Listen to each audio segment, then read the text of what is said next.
யாரெல்லாம் இந்த இடத்துக்கு வந்திருக்காங்கன்றதுக்கு ஒரு புது யுகத்தை சொல்றேங்க. நாங்கள் வந்திருக்க ஊர் கிண்ணிவாக்கங்கிற ஊருக்கு அருகாமையில் இருக்கிற ஏகநாதர் ஏகவள்ளி தாயாரை தேடி வந்திருக்கோங்க. இங்க 3 முகங்களை காட்டியிருக்காங்களாங்க. முதல் முகமா யாரெல்லாம் இங்க காணணும்னு நினைக்கிறாங்களோ அவங்களுக்கு பலிப்பிடமே சாட்சின்னு சொல்லி என் குருநாதருக்கு 2 பட்டறைகளை விளக்கம் கொடுத்துருக்கோங்க.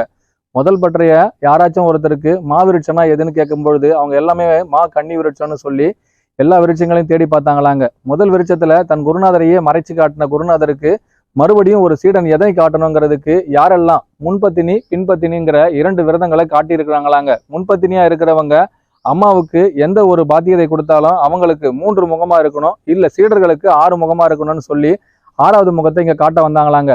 செஞ்சோற்று கடனை தீர்க்கிறதுக்காக இங்கேயும் பல முகங்களை காட்டின குருநாதர் இங்க 81 சீடர்களை உருவாக்குனாராங்க. முதல் சீடன் மட்டும்தான் வெற்றி நடைய முழுமையாக்கணுங்கிறதுக்காக போராடி பார்த்தானாங்க. பின்னால் வந்த சீடர்கள் அனைவருமே குருவின் பாத்தியதைக்கு எந்த ஒரு களங்கமும் இல்லாமல் தன்னுடைய இலக்கு எதுவோ அதன்படியே அவர்களும் இயங்கணும்னு சொல்லி தன்னுடைய வழக்காடு மன்றத்தை 3 முகங்களை காட்ட முயற்சி செஞ்சாங்களாங்க.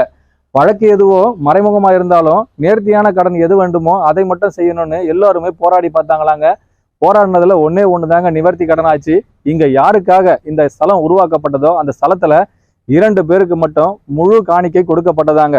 முதல் காணிக்கையா வேர்க்கடலையும் 2வது காணிக்கையா மந்த போதனையும் கொடுத்தாங்களாங்க. அதாவது யாராச்சும் ஒருத்தருக்கு சீடனாகும் தகுதி இருந்ததுன்னா அந்த தகுதியை மறு சீடன் வரும் வரை அவர்கள் காத்திருந்து ஆதாரத்தின் அதிப்பிடத்தை அவங்களுக்கு உணர்த்தும் வரை அவர்கள் எந்த ஒரு தந்திரத்தையும் முழுமையா உணர்த்தக்கூடாது, உணர்த்தின படினத்தை முழுமையா யாருக்கும் கொடுக்க கூடாதுங்கிறதுல உறுதியா இருந்தாங்களாங்க.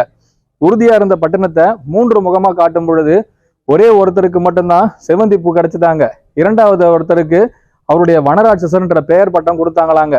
அப்படிப்பட்ட ஸ்தலத்துல இவங்க எல்லாத்துக்குமே உச்சவராசனம் எப்படி இருக்கணும், அதனுடைய உதிவராசனம் எப்படி இருக்கணுங்கிறதையும் 2 முகங்கள்ல காட்டுறதுக்கு முதல் முகமா தன்வந்திரியாரா இருந்து தன்னுடைய குணாதிசயங்கள் அனைத்தையும் முழுமையா நிவர்த்தி செஞ்சு கொடுத்தாராங்க. சரியா 80 மணித்துளிகள்ல தன்னுடைய உயிரை 2 பாகமா பிரிச்சு முதல் பாகத்தை இந்த விண்ணுக்கும் 2வது பாகத்தை மண்ணுக்கும் அளந்து காமிச்சாராங்க. சுக்கிரபட்சம திதி சங்கராச்சாரியருக்கு மட்டும் இவங்களுக்கும் ஒரு தொடர்பு இருக்குதுன்னு சொல்லி இவங்களுக்கான முழு ஆகமத்தையும் விருட்சமா இருந்து காட்டி பார்த்தாங்களாங்க. செஞ்சோற்று கடனை தீர்க்கிறதுக்கு 3 வராக யுகமா யாராச்சும் ஒருத்தர் வந்தாங்கன்னா அவர்களுக்கு மட்டும் இதனுடைய ஆட்சிப்பிடம் எப்படி இருக்கணும், நவநீதனா எப்படி இருக்கணும், உள்நோக்கம் எப்படி இருக்கணும், வெளிநோக்கம் எப்படி இருக்கணும், ஆதி மூலம் எப்படி இருக்கணும், அவனிதங்கள்லாம் எப்படி இருக்கணுங்கிறதையும் இந்த விருட்சமாக்கி காட்டியிருக்காராங்க.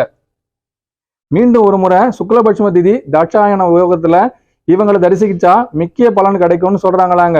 யாருக்கெல்லாம் இதனுடைய அர்த்தம் புரியுதுங்கிறதுக்கு மறுபடியும் ஒரு முறை சொல்றாங்க. தாட்சாயன யோகத்துல இருந்து துவாபர யோகத்துக்கு இவங்க சரியா தன்னுடைய மூலத்தை மாத்தி அமைச்சாங்கன்னா இவங்கள் அனைவரும் எந்த பயணத்திலிருந்து எதற்காக இங்க உள்நோக்கி வந்தாங்களோ அவர்கள் அனைவருக்குமே மும்மூலமாக்கும் தகுதியும் கொடுத்துருவாங்களாங்க.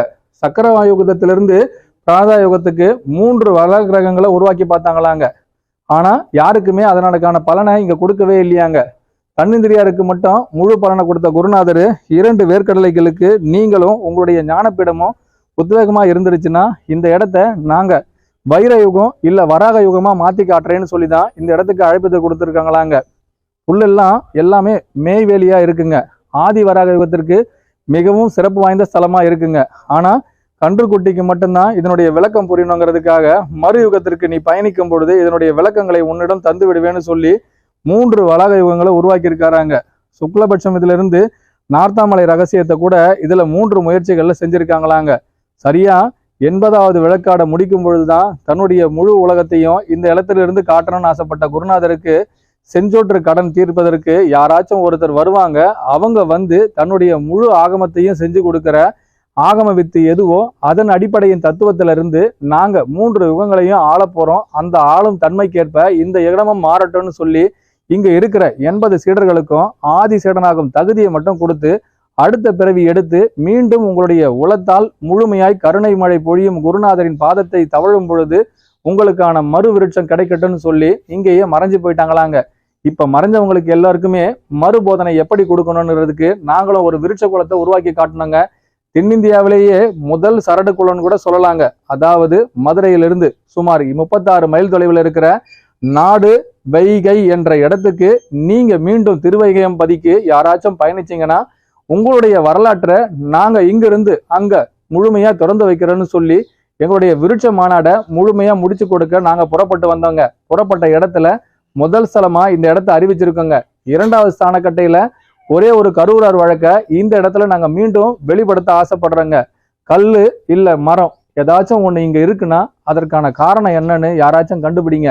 முதல்ல உயிர் என்பதன் பொருளும் ஆத்ம வெளிச்சம்ன்றதுக்கான பொருளும் யாராச்சும் கண்டுபிடிச்சிருந்தாங்கன்னா அவர்களுக்கு மறு ஊடகத்தாழ்வார்கள் என்ற பெயரையும் சூட்டி அதிலிருந்து 300 ஆண்டுகளுக்கு ஒரு முறை எந்த ஒரு பூ பூக்கின்றதோ அந்த பூவிற்கான விருட்சமா இந்த இடத்த அறிவிக்கலாமாங்க.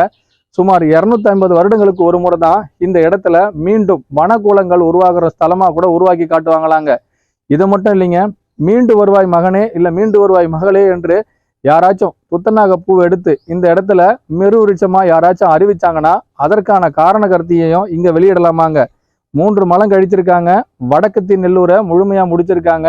ஆதி செங்குலராய மூர்த்தியா இருந்து முழு மகமும் கழிச்சிருக்காங்கன்றதுல இவங்க முழு விருட்சமா இருக்கிறதால அடுத்து வருகின்ற துவாபர யுகத்துக்கு இவங்களுக்கும் எந்த ஒரு ஆகமம் செஞ்சாலும் வருகின்ற பூனகணங்கள் உயிரோட்டத்திற்கு பிறகு குருவின் பாதமே முழு சஞ்சனன்றதுல உறுதிப்பட இருந்தாங்கன்னா அடுத்த ஆண்டறிக்கையை இவங்க கிட்டே நாங்க ஒப்படைக்க ஆசைப்படுறோங்க. தென்னிந்தியாவின் முதல் சாமரம் வீசிய தொகையில் எது என்பதையும் இனி வருகின்ற காலங்கள்ல வடக்கு என்பதற்கான அர்த்தத்தையும் இங்கிருந்து யாராச்சும் ஒருத்தர் கணிச்சுக்கிட்டு எடுத்துட்டு போகும் பொழுது நாங்க மறுபீடகத்துக்கு முழு தோஷத்தையும் கொடுப்போங்க. அதாவது யாராச்சும் ஒருத்தருக்கு பிரம்மகத்தி தோஷம் நிவர்த்தி செய்யணும், எங்களுக்கான பிரம்ம தோஷம்னா என்னங்கிறதுக்கு பிரம்ம நிலையை யார் ஒருவர் முழுமையாய் தன்னிலையில் இருந்து உணர்கின்றாரோ அவரை உணர்த்துகின்றவருக்கு முழு பாக்கியவானா இருக்கின்றார்களோ அவர்களுக்கு மட்டுமே ஞான பீடராகும் தகுதியும் கொடுத்து அடுத்து வருகின்ற நாட்களிலிருந்து சரியாக 60 நாட்களில் ஆதி பீடனாகும் தகுதியும் கொடுக்கக்கூடிய ஸ்தலமா கூட இந்த ஸ்தலத்தை அறிவிக்கலாமாங்க. பெண்ணடியார்கள்ல 3 பெண்ணடியார்களை உருவாக்குன ஸ்தலமா இது இருக்குங்க. கருவறையில பெண்ணடியாரா தான் முழு அம்பலவாயரா இருக்காங்களாங்க. ஆணடியாருக்கு 3 பகங்களை கொடுத்துட்டு அவரே நந்தியாகவும் இருக்காராங்க. செஞ்சோற்று கடனை தீர்ப்பதற்காக வருகின்ற செவ்வாய்கள் எல்லாம் இவங்க பெயர் போன ஸ்தலங்களா இருந்து வாழ்க்கையின் தத்துவத்தை பெரு விளக்கமா கொடுத்துருக்காங்களாங்க. முழு மலம் கழிச்சிருக்காங்க. வடக்கத்தின் நல்லூரை எப்படி வேணாலும் வெற்றி வகை சூட இவங்களுக்கும் ஒரு வாய்ப்பு கொடுத்த குருநாதருக்கு 3 மலம் கழித்த நாதரே என்று சொல்லும் பொழுது ஏகநாதரே என்று அழைப்பதற்கு கொடுத்து வெற்றி கோடாரியை அவர்களிடம் ஒப்படைக்கும் கருநாதருக்கு என்று நன்றி சொல்லி முடிக்கிறோங்க. ஞான பூரணம் என்றும் மலரும் பொழுதெல்லாம் ஆதி பூரணமாய் என்றும் எல்லாம் அல்ல குருநாதரே எங்களிடம் இருந்து ஆசீர்வாதம் கொடுத்தால் அவரிடமே இதை முழு கிரயம் கொடுக்கும் குருநாதருக்கு சக்கலமும் முக்கரமும் என்றும் மாறாது உங்களிடமே முழு ஆதீனமாய் இருக்கும் சகுதியை கொடுக்கும் குருநாதரே போற்றின்னு சொல்லி முடிக்கிறோங்க. வட்சராயுதமாய் இருக்கும் ஒவ்வொருவருக்குள்ளும் வாதின பீடம் யார் என்பதையும் நாதி கமலமாய் குருவின் பாத்தியதை யாரிடமிருந்து மறைக்காமல் முழு அட்சயமாய் கொடுக்கின்றார்களோ அவர்களுக்கும் இந்த பாத்தியதையின் முழு கருவறைய உங்களிடமே ஒப்படைக்கும் சக்தியாகவும் வெளியிட வைக்கிறீங்களாங்க. ஆதி துருவம் என்றும் மாறாமல் இருக்கும் குருவருக்காக என்றும் சீடர்களா இருக்கும் சிறுவர்கள் முழு ஆதீனமா இருந்தாங்கன்னா அடுத்த பீதாதிபதிகளுக்கு இதே பூரணம் கிடைக்கட்டும்னு சொல்லி குருவே சரணம் குருவடி சரணம்னு சொல்லி முடிச்சுக்கிறேங்க. ஆனந்தம் ஆனந்தம் குருவின் திருவடி பற்றிட ஆனந்தம்னு சொல்லி முடிக்கிறேங்க.